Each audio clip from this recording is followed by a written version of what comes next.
ମୁଁ କଣ କହୁଥିଲି କି ରୋଷେଇ ସରିଗଲାଣି ଆସ ଖାଇବ। ଶୁଭୁଛି ନା ନାଇଁ ତମକୁ? ତୁ ଫାଲତୁରେ ବେକାର ଟେନସନ ନଉଛୁ। ତୁ ଖାଇ ପିଇ ସାରେ, ମୁଁ ଯାଇ ପହଞ୍ଚେ, ଦେଖିବା କଣ କରିବା। କାହା ସାଙ୍ଗରେ କଥା ହଉଛ? ଗାର୍ଲଫ୍ରେଣ୍ଡ ସାଙ୍ଗରେ କଥା ହଉଛ ନା ଆଉ କାହା ସ୍ତ୍ରୀ ସାଙ୍ଗରେ କଥା ହଉଛ? ମୁଁ ତତେ କେତେ ଥର ବୁଝେଇଛି, ତୁ ବିଲକୁଲ ମୋ ଉପରେ ସନ୍ଦେହ କରିବୁନୁ। କଣ ହବ, ତୁ ମୋ କଥା ବୁଝିବାକୁ ନାରାଜ। ନା ମୁଁ ବୁଝିପାରୁନି।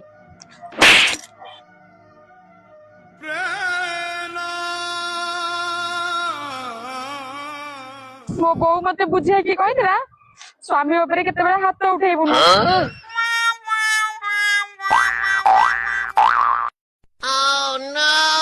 ଏହେ ବେକାରରେ ହାତ ଉଠେଇଦେଲି, କଣ କଲି ମୁଁ।